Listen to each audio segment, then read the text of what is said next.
In the heart of ancient Jerusalem, under a sky thick with stars, Solomon walked the palace halls in silence.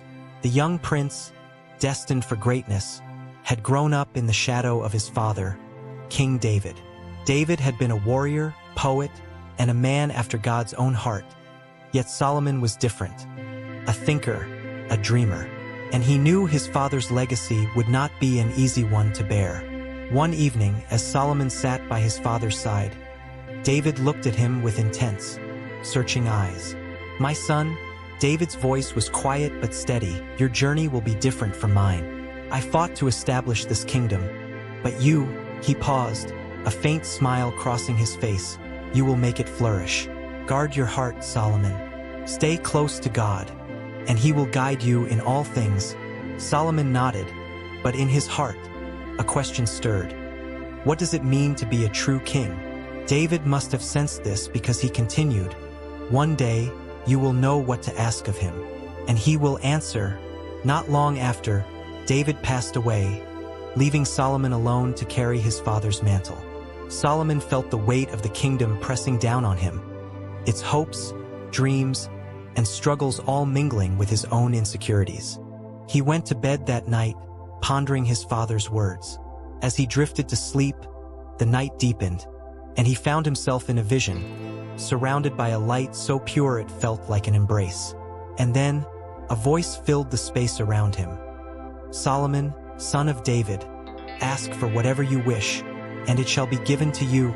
The voice was gentle, yet it resonated with power. Solomon trembled, realizing that it was God himself speaking. His heart pounded with awe and humility. He could ask for anything: wealth, power, victory over his enemies. But, as his father's words echoed in his mind, he spoke. "O Lord my God," he began, "you have made me king in place of my father, David. But I am young and unskilled. I don't know how to carry out my duties.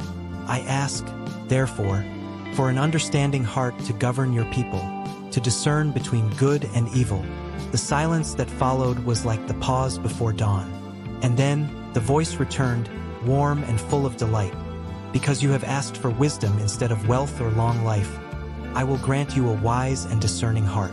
There will never be anyone like you. And because you asked selflessly, I will also give you what you did not ask for, wealth and honor beyond compare." Solomon awoke, a sense of peace washing over him. He felt different, as if a light had ignited within him. He knew that this wisdom was not his own but a gift. And that morning, he stepped into his role as king with new purpose. Word of Solomon's wisdom spread quickly, and people came from all over to witness the young king's judgments. His reputation as a fair and discerning ruler grew, especially after a case that would become legendary. One morning, 2 women were brought before him, both clinging to a baby. Each woman claimed the child as her own, both shouting and pleading their case with passion. "Silence!" Solomon called out, his voice calm yet commanding. He studied the 2 women, his eyes narrowing in thought. After a moment, he called, "Bring me a sword." The crowd gasped, and the guards exchanged uncertain glances, but they obeyed. "Cut the child in 2, Solomon commanded, "and give half to each woman." One of the women shrieked, dropping to her knees. "No, my lord," she cried, "please, give her the baby. Do not harm him." The other woman, however, stood silent, her eyes cold and unyielding. Solomon lowered the sword, handing the child to the woman who had cried out. "She is the mother," he declared, his voice ringing with authority. The people looked on, astonished at his wisdom. Over the years, Solomon's fame continued to spread. He surrounded himself with scholars, studying the stars, the natural world, and the intricacies of human nature. He composed thousands of proverbs and wrote songs that spoke of the beauty of life and love. His reputation reached foreign lands, and rulers sought his counsel. And yet, despite his wisdom, there was one dream he still longed to fulfill: building a temple for the Lord. He summoned his friend Hiram, the king of Tyre, to discuss his vision.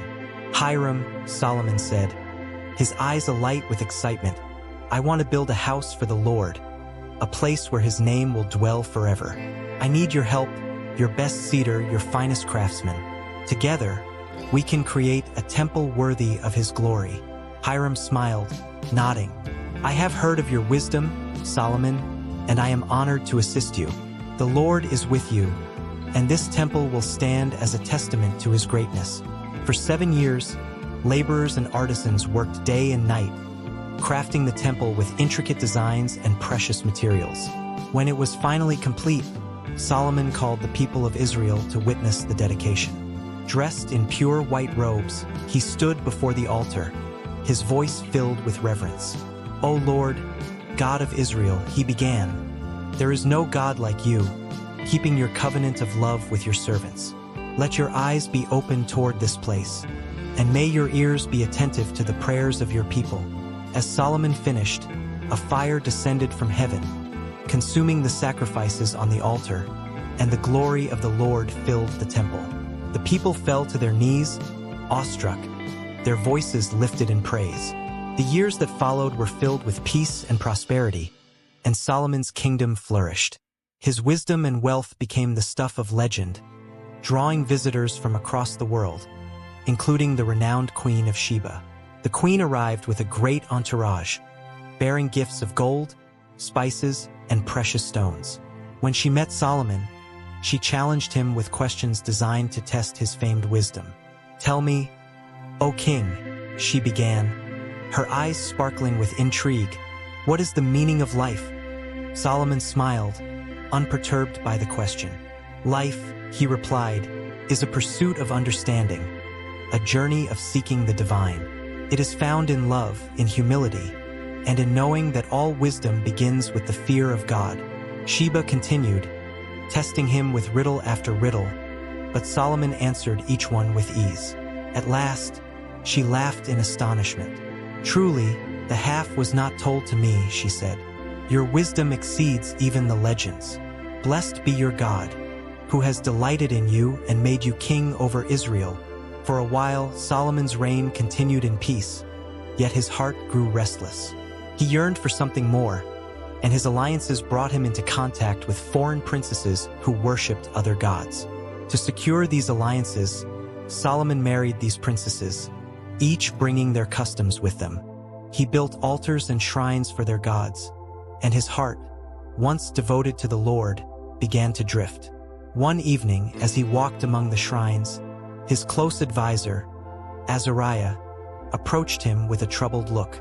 "My king," Azariah said carefully, "have you forgotten the commandment given to our people? Have you not seen the danger of these alliances?" Solomon's face darkened. "Azariah," he replied, "do not question my judgment. These alliances bring peace to Israel. But at what cost, my lord?" Azariah pressed, "Your heart is no longer wholly given to God." Solomon turned away, his face shadowed. But that night, alone in his chambers, he felt a pang of guilt. He remembered his father's words, the promise he had made to serve the Lord. Yet the allure of power and the influence of his foreign wives tugged at his heart. Years passed, and though he continued to rule with wisdom, he felt a growing emptiness. His life, filled with wealth and grandeur, began to feel hollow. In his solitude, he wrote reflections that would later be known as the Book of Ecclesiastes, pondering the meaning of his life's pursuits. "Meaningless, meaningless," he wrote. "Everything is meaningless. What does a man gain from all his labor? I have seen all things done under the sun. All of it is a chasing after the wind." Solomon realized that despite all his wisdom, his true treasure was his relationship with God, a treasure he had taken for granted. In his final days, he sought to reconcile with the Lord, his heart humbled by his own failings. When Solomon passed away, the kingdom mourned deeply. But, as the prophets had warned, the kingdom was soon divided.